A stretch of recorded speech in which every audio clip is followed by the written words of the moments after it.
Hello అండి, welcome to bachelor cookies. ఈరోజు నేను ఎప్పటిలా కాకుండా పొడిలాడుతూ వంకాయ ఫ్రైను ఎలా చేయాలో చూపించబోతున్నాను. మీరు ఇంకా మన ఛానల్ను సబ్స్క్రైబ్ చేసుకోకపోతే వెంటనే సబ్స్క్రైబ్ చేసి డైలీ పెట్టే వీడియోస్ను మిస్ అవ్వకుండా చూడండి. మీ పిల్లలు కానీ మీ హస్బెండ్ కానీ ఈ కర్రీను తింటే అసలు వంకాయ అంటే నచ్చిన వాళ్ళు కూడా ఈ కర్రీను ఎంతో ఇష్టంగా తినేస్తారు. ముందుగా కడాయిలో ఆయిల్ పోసుకొని ఆయిల్ హీట్ అయిన తరువాత 1 స్పూన్ ఆవాలు, కొంచెం జీలకర్ర, ఒక ఎండుమిర్చి, 1 స్పూన్ వేరుశనగపప్పు, కరివేపాకు, కట్ చేసుకున్న 2 పచ్చిమిర్చిలను వేసి బాగా ఫ్రై చేసుకోవాలి.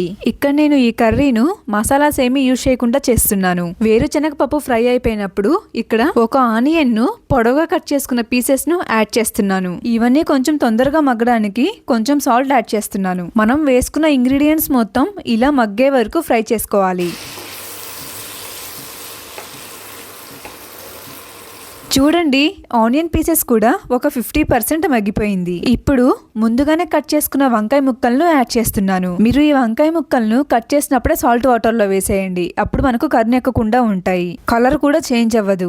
నేను సాల్ట్ వాటర్ లో వేసిన వంకాయ పీసెస్ ను బాగా పిండి కర్రీలో యాడ్ చేస్తున్నాను. నేను ఇక్కడ 1/2 కేజీ వంకాయలను యూజ్ చేస్తున్నాను. మీకు 1/2 కేజీ కానీ కావాలి అనుకుంటే నేను వేసే ఇంగ్రీడియంట్స్ కి డబల్ వేసుకోండి. ఇప్పుడు అందులోనే కొంచెం పసుపు, 1/2 టేబుల్ స్పూన్ సాల్ట్ వేసి బాగా కలుపుకుందాము. ఈ వంకాయ ఫ్రైను రసంలోకి కానీ, పప్పుల్స్లోకి కానీ, సాంబార్లోకి కానీ సైడ్ డిష్గా వేసుకుంటే చాలా బాగుంటుంది.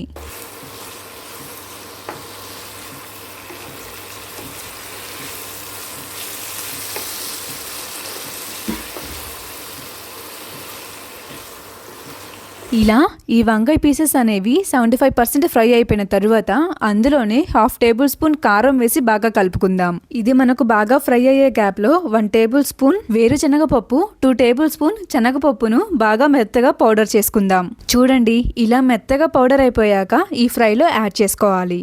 ఇది యాడ్ చేసిన తర్వాతే ఈ ఫ్రైకు మంచి టేస్ట్ వస్తుంది. మీరు ఈ కర్రీని ఎక్కువసేపు పైన మూత పెట్టి చేయకండి. ఇలా కనుక చేస్తే మనకి వంకాయ పీస్ అనేది చాలా మెత్తగా ఉడికిపోయి చిదురైపోతుంది. చూడండి, మనం వేసుకున్న పౌడర్ మొత్తం కలిపేసరికి కొంచెం డ్రైగా వచ్చేసింది. ఇప్పుడు అందులోనే ఎండుమిర్చి, వెల్లుల్లి, ధనియాలు, కొబ్బరి బాగా ఫ్రై చేసుకొని బాగా దంచి పెట్టుకున్న కారంను 1/2 టేబుల్ స్పూన్ యాడ్ చేస్తున్నాను. ఈ కర్రీ మొత్తం మీడియం ఫ్లేమ్లో పెట్టే చేయండి.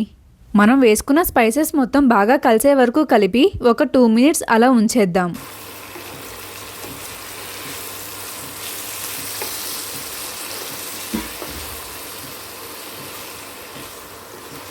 2 మినిట్స్ తర్వాత చూడండి, ఈ పీస్ అనేది చాలా చక్కగా ఉడికిపోయింది. అంతే, ఎంతో టేస్టీగా ఉండే పొడిలాడుతూ ఉండ వంకాయ ఫ్రై రెడీ. మీరు కూడా ఒకసారి ట్రై చేసి ఎలా ఉంది అనేది కామెంట్ చేయండి.